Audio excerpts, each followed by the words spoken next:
Buenos días a los hermanos. Estamos en la carta de los Segunda de Corintios, una carta muy especial en la cual Pablo, junto con Timoteo, escribe a la iglesia de Corinto, literalmente para abrirle su corazón, para decirle lo que él siente, las cosas que él experimenta muy fuertes por esta iglesia. Y lo dice con tanto amor, increíblemente, aunque Pablo es un hombre duro, lo hace de esa manera. Habla de la consolación que ha recibido en el Señor y cómo ese consuelo le va a ayudar para consolar a otros con el mismo consuelo que él ha sido consolado. Es una cosa muy bonita. También Pablo en esta carta nos muestra que ha padecido muchísimas cosas, pero siempre ha confiado en el Señor que él la sacará de todas y que él va a librarlos, es la palabra que él usa, de todas y cada una de ellas. Que quería ir a Corinto, pero que haciendo otras cosas que el Señor le ha pedido hacer, no ha podido llegar hasta ese lugar, pero que en su corazón está que él quiere llegar a ese sitio. Él desea de todo corazón estar allí en ese lugar lo más pronto posible. Es el deseo de Pablo, absolutamente. También él nos narra que somos libros abiertos, que somos olor fragante, que somos el libro abierto que los hombres leen y que ese es algo que tenemos que estar atentos al testimonio de lo que somos. También que hay que perdonar a las personas. Pablo da una instrucción de perdonar a un hermano que lleva mucho tiempo en disciplina dentro de esa iglesia. Dice que ya es tiempo de que lo perdonen, de que lo suelten, de que le hagan y le permitan soltar a este hombre, que lo dejen, que lo suelten, que ya es el momento de hacerlo. Y lo pide de una manera muy bonita. También recordemos que a pesar de que pasan tantas cosas, nosotros somos triunfantes en Cristo. Pablo también defiende su ministerio diciendo que él renuncia a todo lo que es vergonzoso y a todo lo que es sucio, y que él no ha desmayado en predicar el evangelio a pesar de que lo critican allí en esta iglesia, a la cual increíblemente él ama de una manera.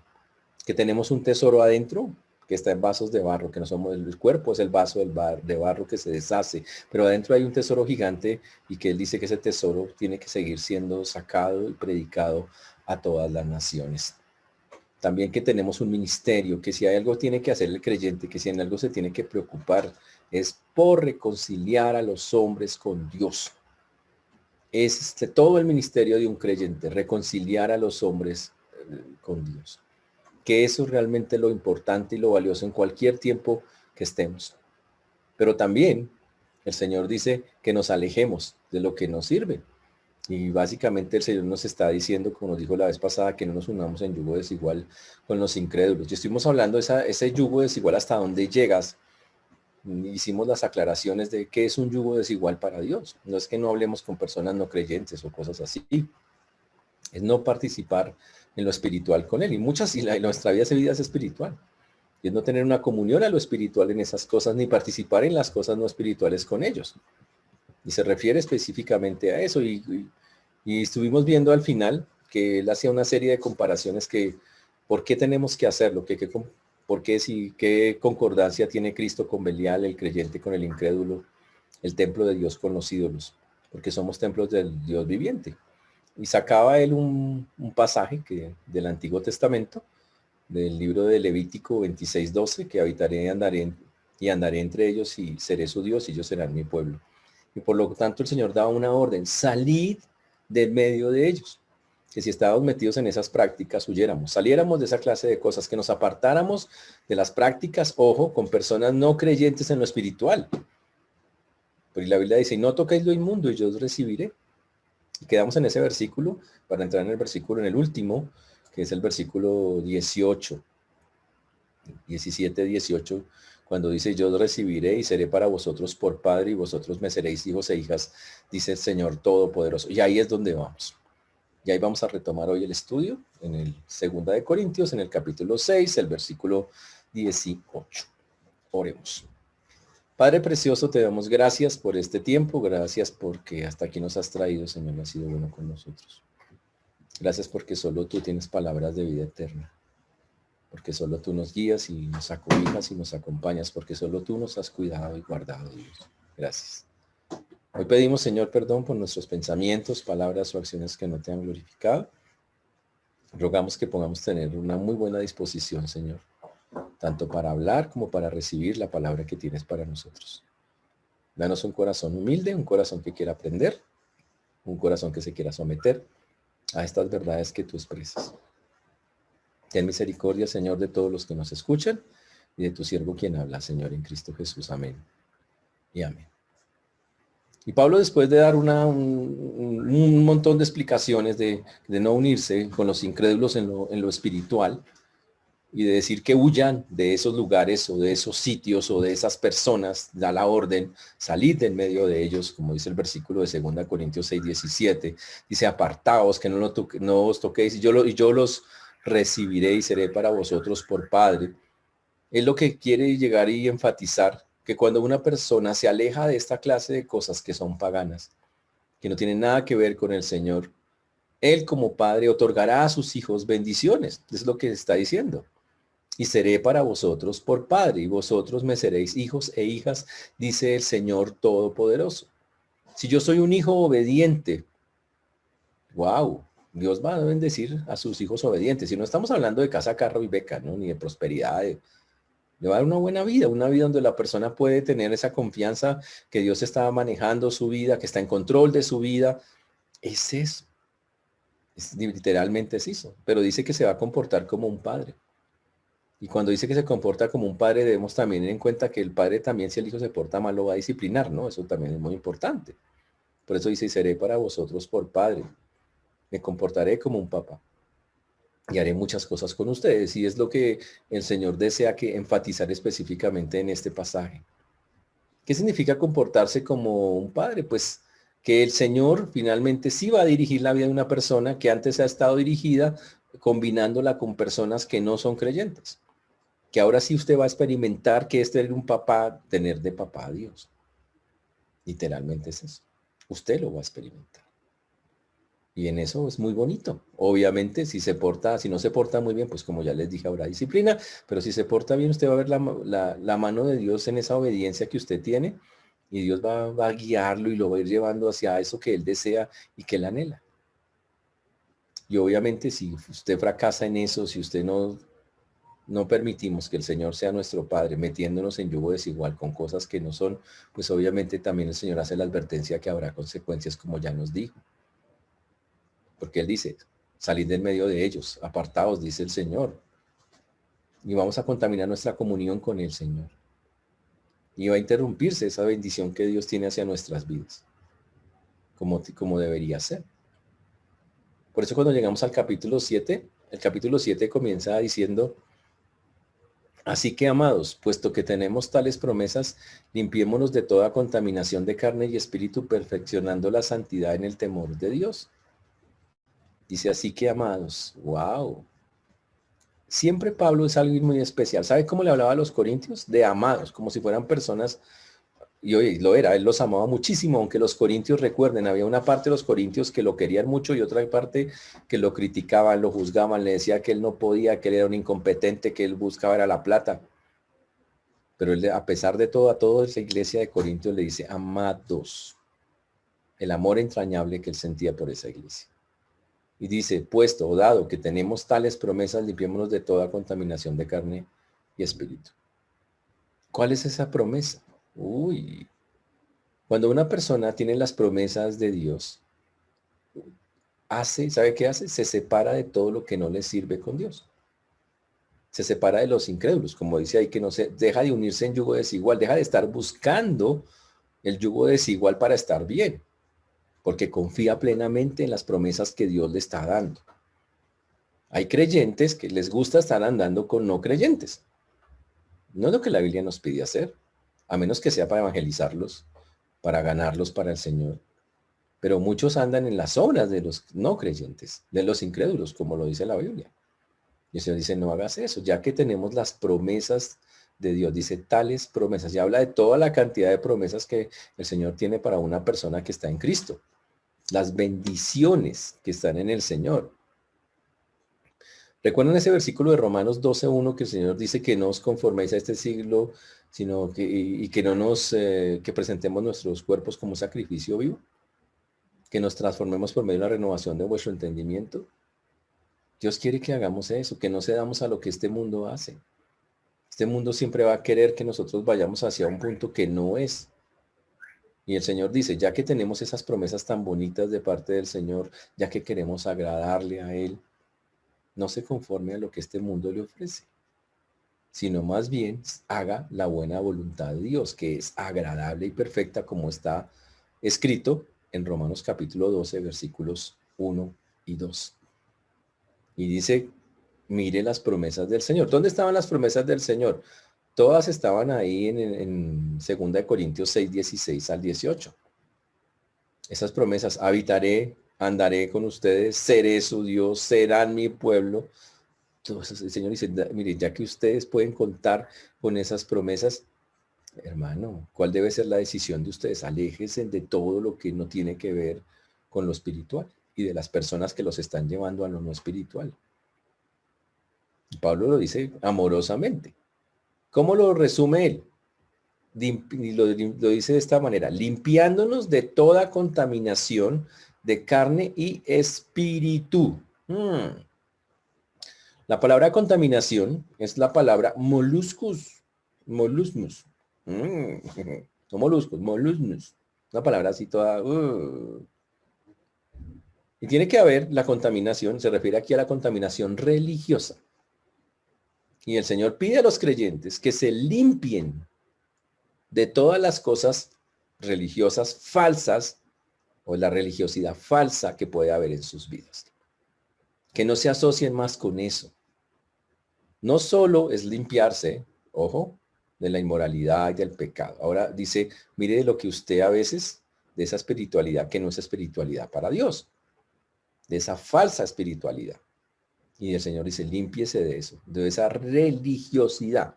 Una falsa espiritualidad es una espiritualidad que no se lleva conforme Dios dice. Es esa falsa, lo que llamamos falsa espiritualidad.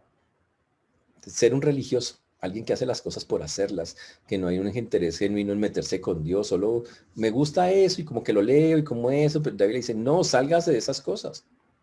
Y fuera de eso que participa por allá en otras que nada que ver. La Biblia dice, límpiese de carne y espíritu. ¿Qué significa? Interna y externamente. Límpiese de adentro, de todos aquellos pensamientos y cosas que no son espirituales. Señor, no quiero limpiar eso. Y también de todo lo externo. Porque las falsas enseñanzas contaminan a toda la persona. Lo llevan a meterse en apetitos humanos que nada que ver, corrompen su mente. Y por eso dice que hay que evitar esas cosas, esos pecados de la carne y la contaminación que hacen parte de las falsas religiones. ¿Cómo lo hago yo? Limpiándome de toda contaminación de la carne y de espíritu. Limpiándome, diciéndole, Señor, que hay en mi mente, en mi corazón. Y obviamente como seres humanos pensamos un montón de cosas que no son. Ayúdame, Señor, quiero limpiarme de eso. Aquí habla específicamente de esos pensamientos no espirituales que a veces pasan por la mente. Cosas que no están en la Biblia, cosas que contradicen la palabra, o cosas que vemos de otras de religiones o de sectas y usted dice, ay, eso es como tan interesante, que no tiene nada que ver, que usted todavía quiere creer siendo un creyente. Ahora, lo dice el Señor de esta manera, perfeccionando la santidad en el temor de Dios. Perfeccionando, completando. La palabra perfeccionar no es que usted nunca se equivoque, simplemente es que usted va siendo completado. Lo que le falta le es colocado. Dice, colocando todo lo necesario para llegar a la meta que quiere Dios. ¿Cuál es la meta de todo creyente? La santidad, en otras palabras, la santificación. ¿Qué es la santificación? La palabra santificación es apartarse, que usted sea parte de todo aquello que no es del Señor. En este caso, de toda contaminación de carne y de espíritu en lo espíritu. Que separe todas las mentiras, los engaños. Y estuvimos hablando de eso la vez pasada, que si alguien le dice es que el Señor lo va a bendecir, traiga el televisor y Dios le va a dar 5 televisores. Hoy hay promoción, le va a dar 10 televisores. Vainas de esas. Que si usted da tanta plata al Señor, límpiese de esas vainas, deje de estar creyendo esas cosas. Quite eso, quite esos engaños de su mente. La meta del creyente es separarse de esas cosas y tener una mente que glorifique al Señor como debe ser. ¿Por qué? Porque el plan de Dios es eso, es que el que comenzó la buena obra la va a perfeccionar hasta el día de Jesucristo, y la perfección de eso es que cada día nosotros vayamos más hacia la santidad que Él pide. ¿Cómo se va hacia la santidad? El texto mismo lo dice. en el temor de Dios, en la reverencia al Señor, en esa reverencia, respetuosa hacia Él, en ese cuidado hacia sus cosas. Dice que en ese temor de Dios nos vamos perfeccionando. Y así es como se puede llegar a la santidad. Por eso el principio de la sabiduría es el temor al Señor. En pocas palabras, la iglesia no puede aceptar, al contrario, tiene que confrontar al mundo con esas prácticas y con esas cosas. Por eso no nos podemos quedar callados viendo cómo todas estas personas de religiones o pseudo religiones, aún pseudo cristianas, proclaman cosas que la Biblia no dice. No está bien hacerlo. No podemos quedarnos callados. Porque el Señor dice, huya de esas cosas, sálgase de esas vainas. Y como dicen por ahí en algún lugar, denuncie. Entonces estamos denunciando. Pilas con eso, no se meta a esas vainas. Huya de esas cosas. Limpie su mente. Coja y, Señor, no quiero caer en ninguna de esas cosas. Así muchos creyentes estén cayendo en ellas. Por eso, señores, hay que separarnos. Por eso el objetivo de no os juntéis en yugo desigual con los incrédulos. No os juntéis en yugo desigual con los incrédulos. Después en el versículo 2, Pablo dice, admitignos. A nadie hemos agraviado, a nadie hemos corrompido, a nadie hemos engañado. No lo digo para condenaros, pues ya he dicho antes que estáis en nuestro corazón para morir y para vivir juntamente. Mucha franqueza tengo con vosotros, mucho me glorío con respecto de vosotros. Lleno estoy de consolación, sobreabundo de gozo en todas nuestras tribulaciones. Ahora Pablo va a hacer una comparación bien interesante con eso. Resulta que Pablo lo acusan de un montón de cosas, que a él le gusta la plata, que él no es competente, y Pablo va a empezar a defenderse literalmente. Y él entonces usa la palabra admitignos, muy interesante. Es como un ruego, básicamente esa palabra es un ruego, llega y dice, quiero que nos acepte.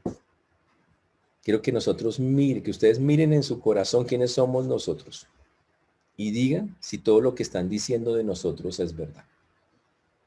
Pablo acaba de decirles que hay que alejarse de los impíos, de los que religiosamente contaminan su vida. Y ahora Pablo dice, ahora quiero que nos acepten a nosotros, pero examínenos a través de las siguientes cosas que nosotros les vamos a decir, a ver si nosotros hemos fallado en esas cosas.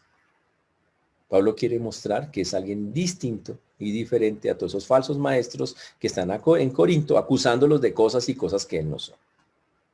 Y él lo dice de la siguiente manera. Comienza diciendo, a nadie hemos agraviado, a nadie hemos corrompido.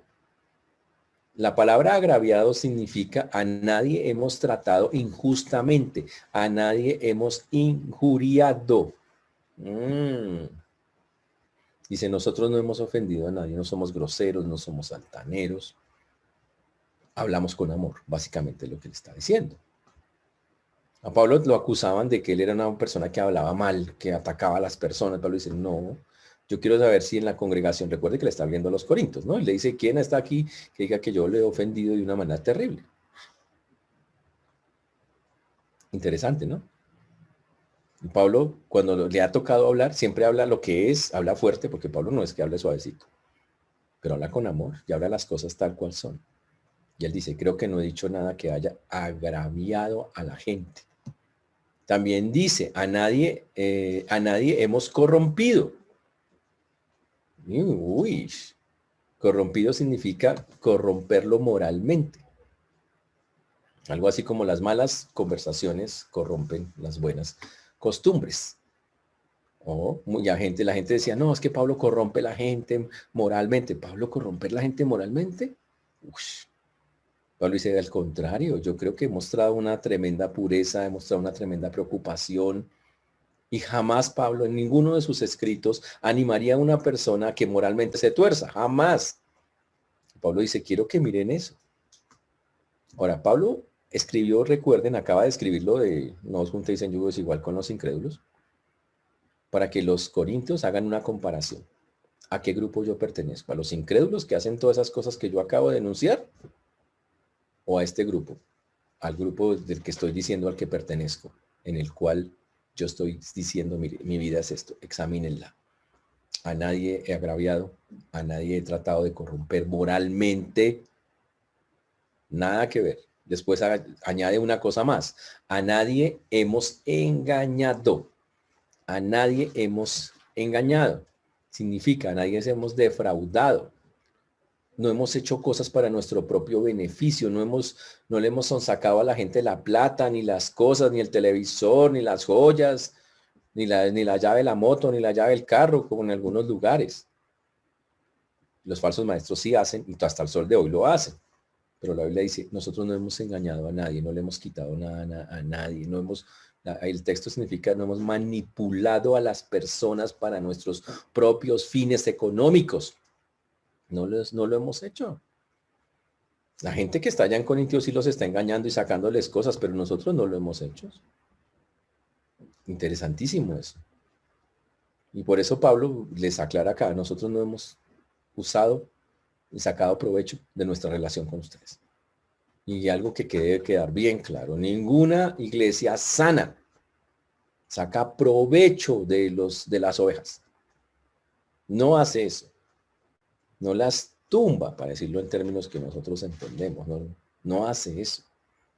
No las manipula para ver cuánto dinero les puede sacar. No hace eso. Y Pablo dice, nosotros a nadie hemos engañado, manipulado para sacarles dinero. Uy. Es más, Pablo por el contrario. Recuerden que Pablo cuando iba a un lugar para no cargar a la iglesia, el tipo trabajaba haciendo carpas, como lo dice la Biblia, con sus propias manitos y daba la obra misionera. Él dice, y lo hacía para sostener. Él trabajaba durante el día y mandaba a otros a que vayan a hacer la obra mientras yo trabajo y por la noche se les pegaba para ir a hacer la obra con ellos. Eso es amor, eso no tiene nada que ver con un interés personal. ¿De dónde Pablo sacaba plata para él? Y Pablo dice, después en el versículo 3, no lo digo para condenaros. Y Pablo dice, yo no estoy diciendo todo eso para decirle, ustedes son unos pecadores porque han seguido los falsos maestros y han creído esas cosas. No, Pablo no dice, no estoy aquí para darles un juicio, emitir un juicio contra ustedes y para decirles que estoy con mal genio o con rabia o que los estoy maldiciendo o cosas así, no. Pablo les está hablando así porque él no quiere que la relación siga mal. Recuerde que porque todas esas cosas que los falsos maestros hacían en la iglesia, la gente, algunos tenían a Pablo a lo lejos. Pablo quería restaurar la relación. Y Pablo, al contrario de estarlos enjuiciando, le dice, yo les digo eso para que cortemos. No, quiero que restauremos la relación. Que si les estoy llamando la atención es para que corrijamos lo que está mal, para que ustedes saquen de ese lugar, que eso Pablo lo dice de esa forma, a esos falsos maestros, a estas personas religiosas falsas, o sea, que la verdad son los yugos desiguales a los que él se refieren los versículos anteriores.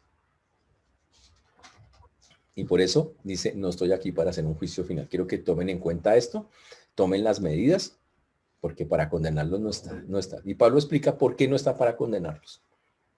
Y después da una explicación impresionante que está en el versículo 3. Pues ya he dicho antes que estáis en nuestro corazón para morir y para vivir juntamente. Uy, dice Pablo, estáis en nuestro corazón. Están metidos. Es como en el fondo del corazón de Pablo. Como una marca en el corazón de Pablo. Básicamente es lo que él está diciendo. Ustedes son ya de nosotros. Yo pertenezco. Pablo sentía un amor gigante por la iglesia de Corinto. A pesar de que la iglesia de Corinto era dura con él. Algunos de la iglesia de Corinto atacaban, molestaban. A pesar de eso, él decía, yo los tengo en mi corazón. Y después dice, para morir y para vivir juntamente. Para morir y en términos de nosotros decide, para estar con ustedes en todas, en las buenas, en las malas, yo estoy ahí. Y estoy dispuesto. Básicamente Pablo llega al punto de decir que desde la perspectiva cristiana estoy dispuesto a morir por ustedes y con eso ustedes pueden crecer. Es una relación fuertísima, es una relación que traspasa un montón de cosas. O sea, es un amor fiel de Pablo por esa iglesia a pesar de cómo esa iglesia es. Quiere mantenerse al lado de ellos a pesar de cómo son. En pocas palabras, ustedes nunca se van a despegar de mí. Básicamente es lo que está diciendo, nunca se van a despegar de mí. Ustedes son alguien que tengo metido ya y eso nunca va a dejar de ser. Y era por amor que lo dice. Él añade en el versículo 4, mucha franqueza tengo con vosotros, mucho me glorío con respecto de vosotros, lleno estoy de consolación, sobreabundo de gozo en todas nuestras tribulaciones, mucha franqueza tengo con vosotros. Ahora, la iglesia más complicada de todo el Nuevo Testamento se llama la iglesia de Corinto. Y Pablo dice, yo quiero con ustedes, yo soy una persona abierta, transparente, franca. Lo he sido. Y si les digo estas cosas es porque siento la confianza de decirlas. Si no, no se las hubiera dicho. Y por eso dice, yo con ustedes soy franco, totalmente franco, porque quiero que nuestra relación sea restaurada. Eso es lo que Pablo quiere. Y él quiere hacerlo. Recuerden que Pablo, obviamente por amor a esta iglesia, había hecho muchas cosas y había ignorado una cantidad de ataques y cosas y al contrario estaba orando, Señor, guíame, ¿qué hago con ellos? Y él aquí les dice, yo he sido franco con ustedes, después les dice, mucho me glorío con respecto de vosotros. No dice, pero Pablo, ¿de qué se gloria si esa iglesia es toda inmadura, toda llena de desagradecimiento con Pablo y todo eso? Pero aún así Pablo dice, mucho me glorío con respecto a vosotros. Ahora entendamos que es gloriarse. Gloriarse no es orgullo, ¿no? Hay maneras correctas de gloriarse. Es cuando yo le digo, Dios, gracias a ti, mira lo que es esto, gracias a ti, mira lo que es esto. Eso es gloriarse en los términos más sencillos. ¿Y saben qué se gloriaba Pablo? Que Pablo estaba totalmente confiado en el trabajo que Dios estaba haciendo con la iglesia de Corinto. Dice, mucho me glorío en el trabajo que Dios está haciendo con ustedes. Me siento muy contento de lo que Dios hace. En pocas palabras, Pablo en lugar de lo que hace mucha gente, de mirar solo lo malo y que esto y que lo otro, no, Pablo decía, me glorío en lo que Dios hace, porque detrás de todo eso, a pesar de que hay personas muy complicadas, tú, Dios, estás trabajando y me alegro, me gozo en esas cosas, me glorío en esas cosas. Y se gloriaba muchísimo en el trabajo y creo que es algo que nos enseña mucho a nosotros de cómo debe ser la visión que tenemos sobre la vida. Hay que gloriarse en las cosas buenas que Dios está haciendo, aunque haya un montón de cosas difíciles que haya que vivir también. En pocas palabras, Pablo mostraba su amor en eso. Cuando llega al versículo 4 también dice, mucho me glorío con respecto de vosotros, lleno estoy de consolación, sobreabundo de gozo en todas nuestras tribulaciones. Uy. Y Pablo dice algo también, algo muy bonito, que estaba lleno de consolación, a pesar de todos los problemas, dice, sabe que tengo tanto que hacer con ustedes, tengo un deseo tanto de consolarlos, de animarlos, de darles a lo que necesitan. Eso es amor, porque si alguien le había hecho daño a Pablo era Corinto, pero sabe que aún así no importa. Yo quiero consolarlos, quiero darles lo que necesitan porque sé que están viviendo momentos difíciles. Pero él dice una frase ahí que está en plural, dice, sobreabundo de gozo en todas nuestras tribulaciones. Solo dice, lo que ustedes sufren, yo lo sufro. Así era el corazón de Pablo. Lo que ustedes viven, yo lo vivo. Todas esas cosas dolorosas, por eso es que ellos necesitaban el consuelo, porque Pablo dice, yo sé que ustedes están pasando cosas duras, necesitan ser consolados y yo las vivo con usted y las tribulaciones que vivimos juntos, porque Pablo se metía en la colada y se sentía que era así, las dos yo estoy dispuesto a hacerlo, a consolarlos, porque es algo que está pasándonos a los dos. Eso es lo que literalmente nosotros llamamos un amor gigante. Ahora, todo eso nos demuestra que Pablo amaba profundamente a la iglesia de Corinto, pero también es una demostración de cómo debe ser la visión respecto de las tribulaciones que se viven a diario en un mundo como este. Pablo nos acaba de decir dos cosas. La primera, ya que uno debería, ya que tiene las promesas del Señor, ya que tenemos lo que Dios nos ha enseñado, tenemos tantas cosas bonitas, limpiarnos, perfeccionarnos, alejarnos de todo lo que no es espiritual. Yo entiendo que algunas personas pueden pensar, pero es que el mundo, estamos metidos en el mundo y todo el mundo nos rodea. Pues obvio que todo el mundo nos rodea. Y Jesús dijo, estamos en el mundo, pero no somos del mundo. Y el Señor lo que dice es que uno afecte a los demás, sino que los demás lo afecten a uno. Pero un compromiso de todos los creyentes debería ser eso. Y ese compromiso tiene que ver directamente con que nosotros entendamos esto, que busquemos de todas las formas posibles limpiándonos de toda contaminación de carne y espíritu. ¿Cómo? Ahí dice, perfeccionando la santidad, apartándonos para Dios en muchas cosas. Me aparto para Dios, me aparto para Dios, me aparto para Dios. Pero sobre todo en este caso, en esas prácticas, acompañando a los incrédulos en sus prácticas que no glorifican a Dios. Dice, no lo hagas, aléjate de eso. Pero también Pablo llega y dice que cuando una persona es creyente, si realmente es creyente, ¿cuál debe ser su actitud incluso a los que lo atacan, lo molestan, le inquietan? Y Pablo dice, ¿sabe qué? Debe ser amarlos. Usted dice, uy, es que eso es pesado.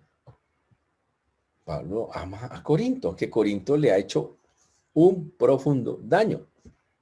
¿Por qué lo hace? Porque Pablo dice, Pablo era alguien que había entendido que si uno ha recibido el perdón de pecados de parte del Señor en cantidades, ¿yo por qué no voy a perdonar? ¿Quién soy yo para no hacerlo? Siempre pensemos en eso. Por eso Pablo podía perdonar a los corintios y seguir adelante. Y obviamente sé que es algo que a veces muchas personas dicen, no, pero es que eso es muy duro. Es que obviamente que perdonar es duro cuando uno no entiende y no ha entendido el perdón de Dios. Pero si usted entiende el perdón de Dios, todavía Dios nos sigue perdonando cosas, ¿no se ha dado cuenta? Todos los días fallamos, todos los días eso, y Dios dice, tranquilo, yo te perdono. Y está ahí con usted y lo sigue sosteniendo y le sigue dando y le sigue, Dios sigue ahí. Entonces, ¿quiénes somos nosotros para cerrarnos y decir, no, olvídese? Pablo podía haber dicho, yo soy el apóstol y Señor, yo maldigo a todos esos que me están molestando y acábalos. Y pues, no. Él dijo, al contrario, yo no los insulto, no los agravio, no los corrompo moralmente, no los engaño, no los condeno. Y si toca morir por ellos, listo, ¿qué hay que hacer con ustedes? Lo hago con franqueza, me glorío en la obra que Dios viene haciendo en sus vidas, tengo consolación para ello. Y también dice, sobreabundo de gozo en tus tribulaciones. No es que se alegrara ser masoquista, ¿no? Eso es otra cosa. No está diciendo, ay, cómo me gozo, me parece tan chévere estar en medio de todas estas cosas. No, no está diciendo eso. No está diciendo que alegría estar viviendo todas esas cosas. Al contrario. Por eso habla de la consolación. Pablo dice, y estoy listo para que, así como he sido consolado, que juntos sobrellevemos estas tribulaciones consolándonos unos a otros. Fantástico. La enseñanza para nosotros, en este pedazo, entonces tiene que ver con nuestra actitud hacia los enemigos, a los que atacan, a los que molestan y a los difíciles. Y la Biblia dice, debe ser una actitud de, Señor, confío en la obra que tú estás haciendo en tal persona.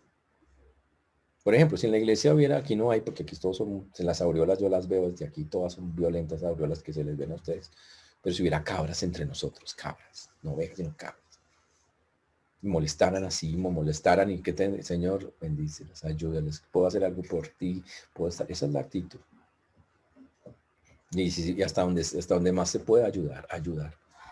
Y decirle, Señor, gracias porque estás obrando en la vida del hermano, gracias porque estás obrando en la vida gracias porque sigues trabajando en la vida, este tipo de cosas. Y así es como el Señor lo quiere mostrar, como que esa es la forma de nosotros ver las cosas. Ahora, ¿por qué Pablo era tan amoroso, sobre todo con los malos? Porque a veces la gente no entiende por qué los malos hay que quererlos y hay que amarlos y por qué los malos y es que le hacen a uno daño y encima de todo. A ver, señores, aquí hay varias cosas que Pablo nos deja muy claras en el mundo. Y para eso quiero hacer un panorama general. Estamos en un mundo que la Biblia llama un mundo caído. ¿Qué significa? Un mundo caído es donde hay gente mala. ¿Cuánta? Mucha. Montones, millones de personas. La gente, los creyentes, a pesar de que son creyentes, también a veces pecan. No lo hacen de manera práctica, pero todavía lo hacen. Se equivocan, fallan. Y obviamente tiene que haber una diferencia entre los creyentes y los incrédulos. Ahora, lo que Pablo está diciendo acá es, ¿por qué Pablo es así? Pablo dice, mire, yo ahora estoy viviendo un montón de tribulaciones que son propias de la vida. No niegue la vida, no deje de ver la vida como si la vida con el Señor es todo color de rosa. No, tampoco lo lleve al otro extremo. La vida con el Señor es espinas y cardos. No, tampoco es eso. La vida normal con o sin Dios tiene tribulaciones. Pablo nos cuenta, mire, y las tribulaciones incluyen que vamos a sufrir cosas o que alguien nos hace sufrir cosas. Eso es normal. Hay gente que se cree que, ay, no, la vida es solo cosas bonitas, me voy a ir a una cueva, se van a una cueva y ya se pegan la amargada de la vida solos.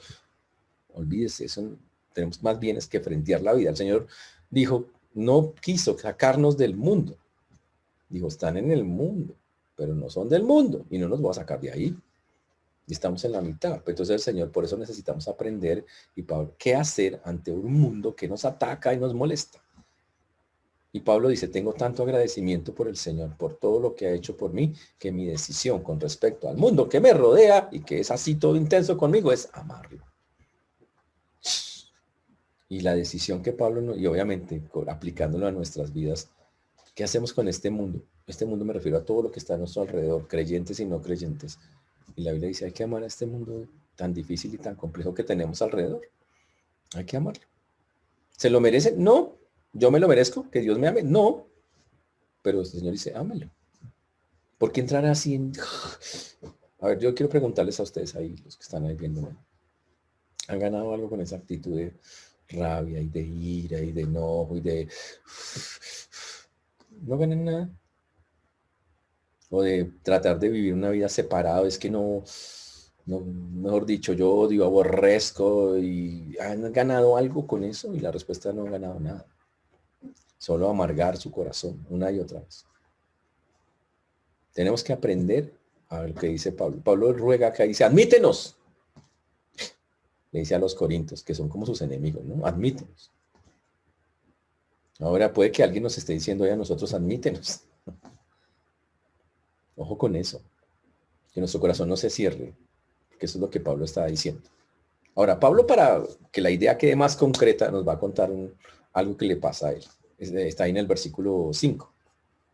Porque de cierto, y para afirmar todo lo que está diciendo, porque de cierto cuando vinimos a Macedonia, ningún reposo tuvo nuestro cuerpo, sino que en todo fuimos atribulados, de fuera conflictos, de dentro temores.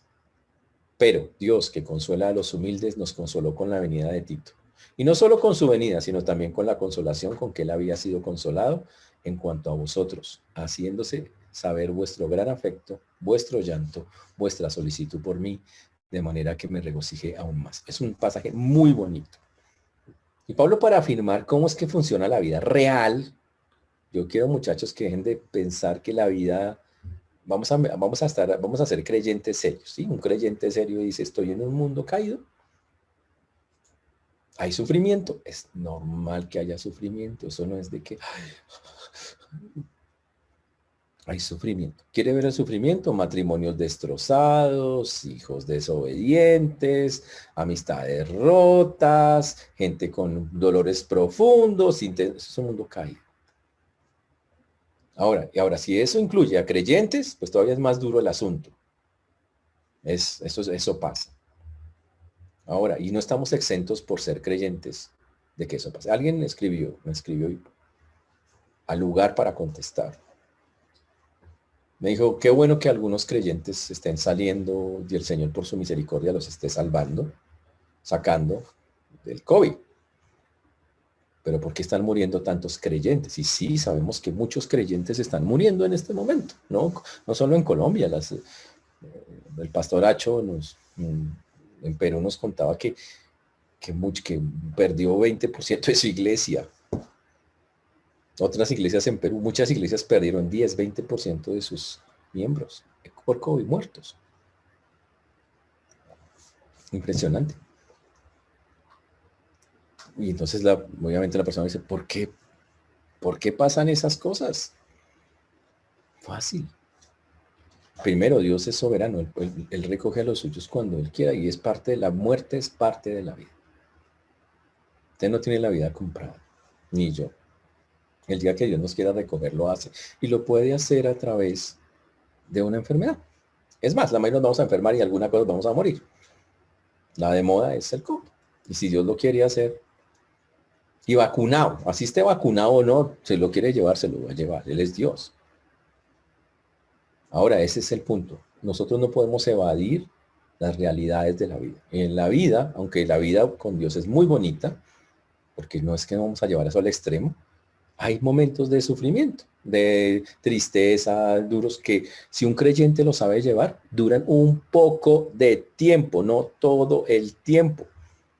Y si yo sigo sufriendo permanentemente y con un dolor más allá, porque eso es lo que Pablo va a estar diciendo acá. Pablo dice, todos esos dolores llegan, son momentáneos, pero ya pasan. Hay alguien que puede tomar esos dolores y darnos descanso, que es Dios. Y eso es lo que él quiere enfatizar acá. Ok, entonces en el contexto, mundo caído, gente sufriendo, listo, normal que esas cosas pasen. Hay que dejar de ver eso como que terrible, yo no quiero saber más. En la vida pasa eso. Y va a seguir pasando. Ese es el asunto. Y Pablo nos cuenta la historia. Porque de cierto, cuando vinimos a Macedonia, ningún reposo tuvo nuestro cuerpo, sino que en todo fuimos atribulados. Cuando Pablo fue a Macedonia, él venía de un lugar que se llamaba Troas y estaba buscando a Tito. Y dice que no tuvo ningún reposo en su cuerpo. ¿Qué significa? Que empezó a llenarse de muchas preocupaciones, de que las cosas que habían cosas más difíciles, más complicadas. Ahora él había mandado a Tito a que fuera allá a tratar de arreglar cosas y Pablo empezó a llenarse de Dios, y que igual que nosotros, ¿no? Y qué irá a pasar allá y cómo tratarán a Tito y qué le irán a hacer. Y dice el que se cargó. Pablo nos está contando acá y dice, sino que en todo fuimos atribulados. Habla de que emocionalmente el tipo se cargó. Llegó y dijo, me sentí cargado muy fuertemente. La Biblia narra que Pablo, que era un hombre de Dios, también se cargaba. ¿Qué lo molestaba a Pablo o qué lo cargaba? Las cosas de afuera y las cosas de adentro. Las dos cosas. Y en varios pasajes de la Biblia lo dice, había gente que discutía, que molestaba, gente que hacía divisiones en la iglesia. Y Pablo lo dice, conflictos afuera y afuera, riñas, espadas, pleitos, muchas personas molestando. Gente a veces a Pablo lo acusaban de cosas falsas.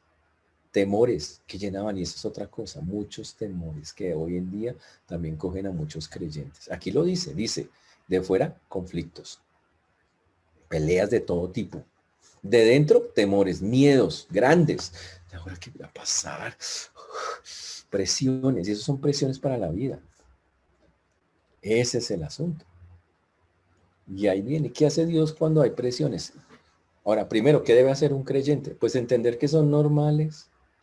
Ay, yo quiero vivir la vida color de rosa, que nadie me moleste, que no sentir ninguna clase de presión, en ninguna clase de lugar lo va a sentir.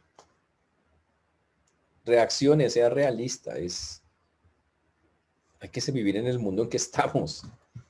Y más en estos tiempos que son tan duros, tan difíciles que estamos viviendo. Normal.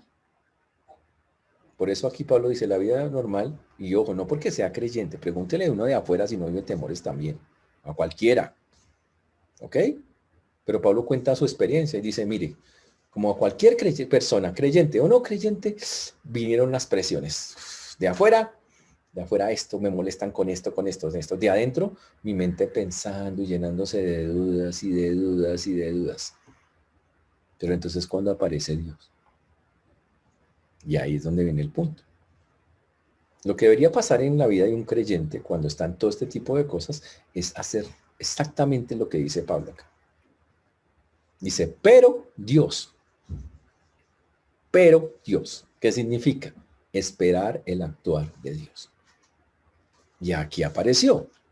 Dice que consuela a los humildes. Ya, ahí está el problema. Ese es el punto.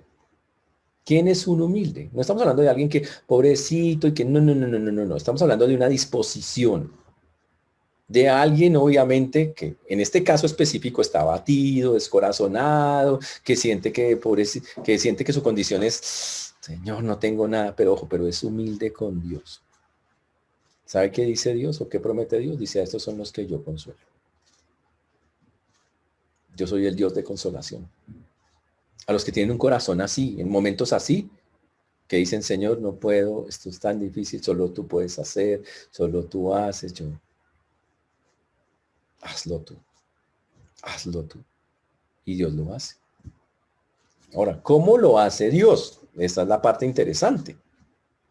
¿La gente dejó de decirle cosas a Pablo? No. ¿La gente dejó de insultar a Pablo? No. No. ¿Qué ocurrió entonces? Pablo, el Señor hizo algo. Algo que para Pablo fue, Dios está en control del asunto, lo animó y lo fortaleció. ¿Sabe qué fue? Traer a Tito. Dice acá, nos consoló con la venida de Tito. Y no solo con la venida, sino con lo que lo que Tito le contó. ¿Y cómo así? ¿Cómo funciona eso? Mire cómo funcionó en Pablo. Pablo está atribulado, presión adentro, temores, miedos, presión afuera, la gente lo está molestando. ¿Y cómo Dios solucionó eso? Dios lo solucionó. Dice que vino una persona y lo tranquilizó. Le dijo, ¿sabe qué? La venida, la sola presencia de la persona, Tito, venga, lo calmó. Dijo, Tito, estás acá, estaba tan preocupado por ti, ¿estás bien?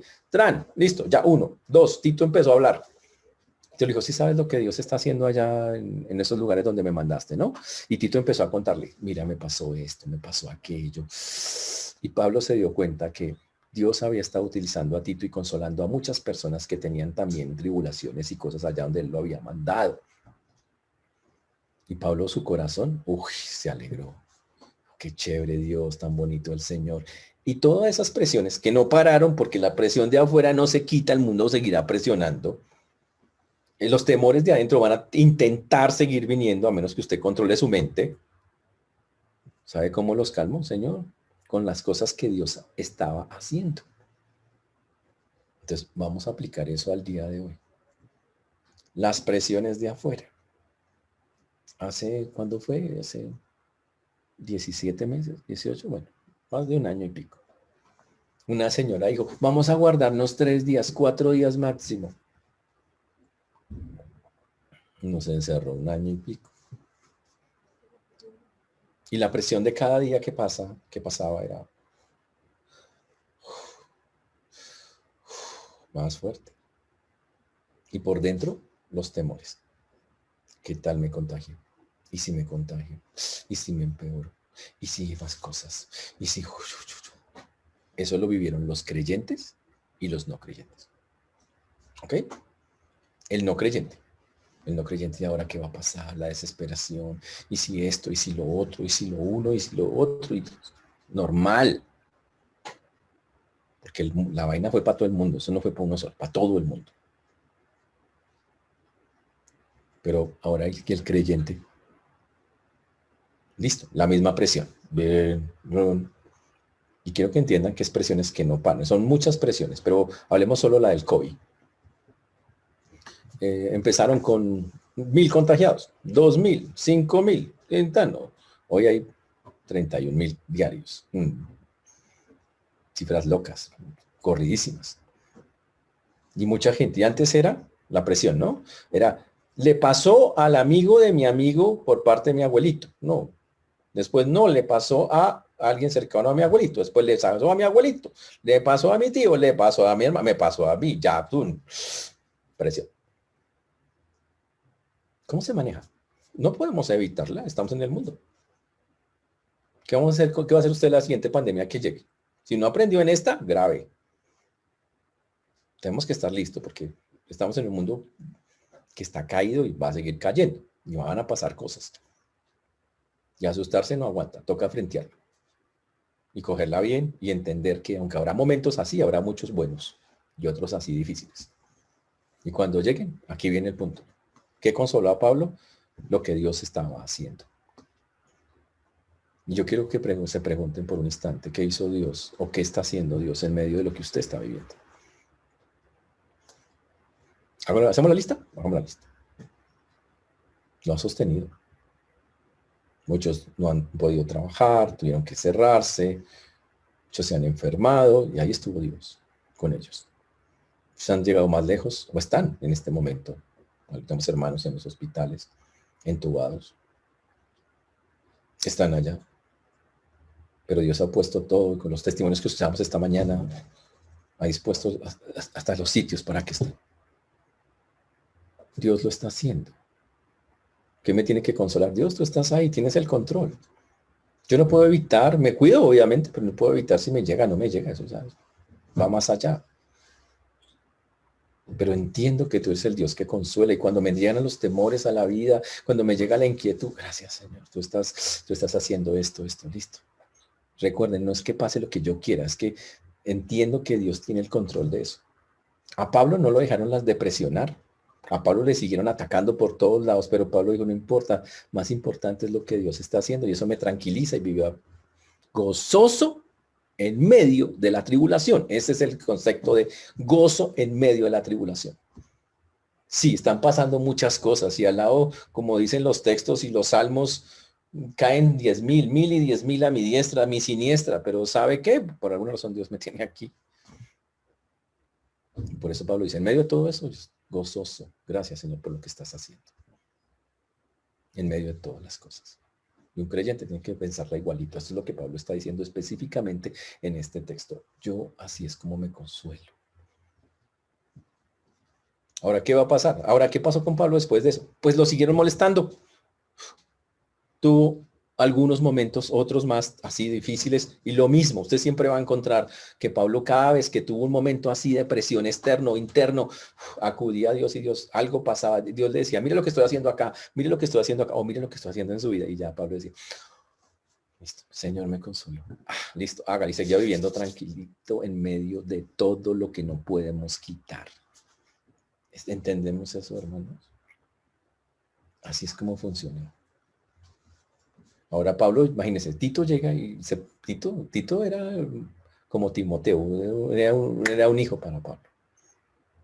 Y él lo había mandado a que hiciera en ciertas cosas, en ciertos lugares, a que ordenara cosas. Y cuando Tito llega, primero le estaba preocupado por Tito y Tito llegó y la sola presencia lo llenó a Pablo de que, uff, qué bonito, qué chévere. ¿Cómo lo describe Pablo? Dice, y no solo con su venida, sino también con la consolación con que él había sido consolado en cuanto a vosotros, haciéndonos saber vuestro gran afecto, vuestro llanto, vuestra solicitud por mí, de manera que me regocijé aún más. Y Pablo dice, y sabe que no solamente Dios utilizó a Tito por allá, vino Tito, que ya era bastante que llegara, porque era un momento muy peligroso, llegó. Tito le cuenta las cosas que Dios está haciendo. Pero encima de todo, Tito le dice, ¿sí sabe que estuve por allá en Corinto donde a usted lo molestan tanto? ¿Y sabe qué vi? Vi afecto, vi llanto y solicitud por usted. Uf. O sea, en pocas palabras, vi que mucha gente tiene una lealtad por usted. Vi que mucha gente lo estima, que lo valora, que entiende su trabajo, que entiende su labor. Obvio, ahí siguen, y ojo, no se han quitado los falsos maestros y todavía sigue gente molestando, pero ¿sabe qué? En medio de todo eso hay un montón de gente que confía plenamente en usted. Y Pablo dijo, wow, afecto. Sí, ¿qué significa afecto? Tenían anhelo de verlo, de tener una relación con Pablo. Algunos lloraban, porque Pablo no está aquí, queremos que esté.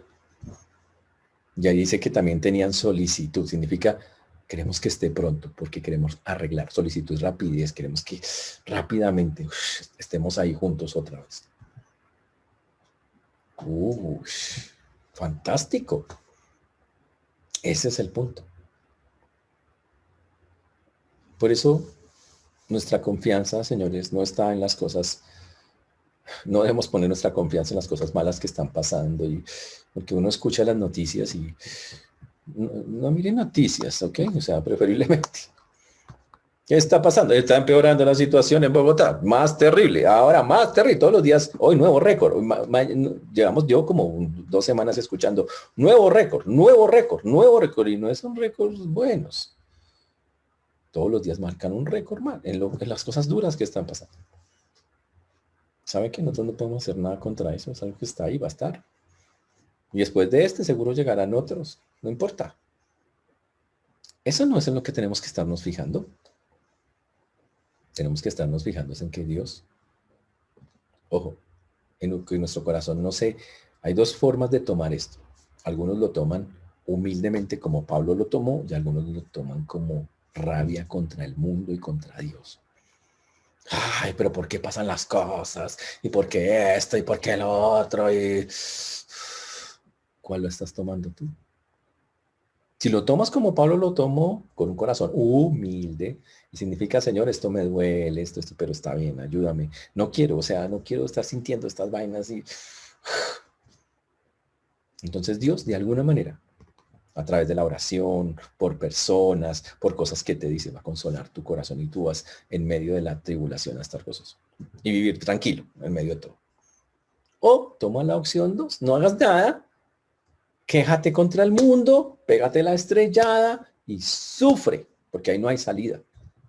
Solo hay amargura y buscando soluciones. Suma es que yo voy a hacer esto, yo voy a hacer esto, yo voy a vivir así, yo voy a hacer, haga lo que quiera, pero entienda que no va a llegar a ninguna parte. Así de sencillo. Pablo se dio cuenta, Dios está, tenemos que aprender a ser agradecidos en lo que Dios hace. Yo estoy infinitamente agradecido, a pesar de todas las cosas que han pasado sobre todo estas últimas 2 semanas, con tantos hermanos que se han enfermado. Le damos infinitas gracias porque Dios ha tenido cuidado de todos y cada uno de ellos. Así de sencillo. Dios está en control de ellos. Y si y si llegara a llevarse alguno, como se ha llevado algunos cercanos, bueno, también entendemos Dios. Listo, es tu perfecta voluntad. Ya sabes, listo, es el tiempo. Dios dice, ya es el tiempo. Es la vida que Él decide tomar en eso. Y sabe que eso también es normal, porque eso es parte de la vida, la muerte. La conclusión, señores, es que vamos a salir ahorita de acá. Y las presiones externas, prenda el noticiero, ahí las tiene todas. Y las internas, ¿qué irá a pasar? ¿Y qué esto? ¿Y ahora qué? ¿Y cómo será esto? ¿Y lo económico? ¿Y lo es? ¿Se va a dejar ganar de eso? ¿O va a tomar la actitud de Pablo? La Biblia dice, humille su corazón. No va a hacer lo que quiera, humille su corazón. Humíllelo. ¿Qué va a ocurrir? Cuando usted humille su corazón, el Señor va a consolar su vida. Y usted va a poderla sobrellevar. Va a ser suave, más suave de ella. Esa es la manera correcta de hacerlo. Y si no quiere hacerlo, pues tranquilo, sigue intentando los métodos humanos que usted seguramente muy inteligentemente ha buscado, o las maneras en que usted cree que va a poder llegar a alguna parte con eso, pero solo le garantiza sufrimiento, más sufrimiento, el que quiere evitar a toda costa, ¿no? Interno y externo. Por eso aquí el llamado de esta mañana es, señores, como creyentes, nosotros tenemos un Dios que nos consuela. Humille su corazón para que Él traiga consuelo, sobre todo en estos tiempos. Aceptemos que en este mundo caído, no porque nosotros estemos caídos, sino toda la humanidad se cayó, pues es normal que circunstancias como estas nos visiten la vida del mundo en general. Pero que debe haber una gran diferencia en cómo reaccionan los que dicen tener al Señor como nosotros y los que no lo tienen. Si tú no has recibido a Cristo en tu vida, en tu corazón, y estás escuchándonos en esta mañana, yo te quiero animar, porque seguramente tú dices, no tengo esperanzas, es difícil, me desespero. Tranquilos, cuando nos metemos con el Señor, si lo haces bien, pues puedes experimentar esto que estamos diciendo. Que en medio de la tribulación más brava, dice, tengo una tranquilidad, un gozo, una paz que solo Dios puede dar. No es como la que da el mundo, sino como la que da Dios. Y quiero animarte a que la vivas. El Señor nos ayude, hermanos, pero recordemos, hay que estar enfocados en lo que Dios está haciendo. ¿Ok? No lo que le está pasando a todo el mundo, sino lo que Dios hace en tu vida y en las vidas de los otros que confían en Él. Y esto debería llenarte de gozo y decir, gracias, Señor, estás ahí. Y mientras esté en esta tierra, eso debería ser nuestro mensaje. Gracias, gracias, gracias, gracias. Terminamos diciendo entonces hoy que lo que hemos visto es que el Señor nos pide que nos alejemos de todo lo que nos contamina espiritualmente, que nos alejemos de eso, que Él no quiere que andemos en esos pegados a cosas que no están pegadas al Señor en eso, que para eso que nos limpiemos de toda contaminación, que nos santifiquemos a nivel espiritual, que quite todos esos pensamientos o cosas que no están en la Biblia y esas ideas pseudo cristianas que abundan por ahí. Quítelas, para que Dios sea su Padre realmente y usted pueda experimentarlo. Y si es su verdadero Padre, pues vamos a ver su mano en medio de un mundo caído como este. Pero la mano del Señor, lo más bonito es que siempre está llena de consuelo para todos aquellos que lo buscan con humildad. Así que humillemos nuestro corazón en medio de todo esto y vivamos gozosos en medio de unas circunstancias externas e internas que no van a cambiar, pero que podemos controlar, mantener ahí, porque tenemos a Dios dentro de nosotros. Que el Señor nos ayude, hermanos, a practicar esta verdad, porque por eso está escrito esto, para mostrarnos cómo un hombre tan fuerte como Pablo, que las vivió, porque el hecho de ser bien espiritual no quiere decir que no las viva, las va a vivir cualquiera, cómo las manejó y cómo tuvo victoria sobre ellos. Que el Señor nos ayude, hermanos, vamos a orar. Padre precioso, te damos gracias porque tú eres bueno, Señor, y para siempre es tu misericordia. Te agradecemos porque hasta aquí nos has traído y has sido bueno por nosotros. Gracias porque en medio de todas estas circunstancias externas, internas, de miedos, temores y depresiones de afuera, tú has estado ahí, Señor. Ayúdanos a poder ver eso, enfocarnos en eso y cuando uno ve tu grandeza solo a decir gracias, Señor, gracias. Gracias. Porque siempre estás y estarás ahí con nosotros, en cualquier lugar, momento o circunstancia. Por eso hoy, Señor, ponemos en tus manos lo que hemos hablado. Pedimos que nos ayudes a poder estar constantemente glorificándote por lo que estás haciendo en la gente.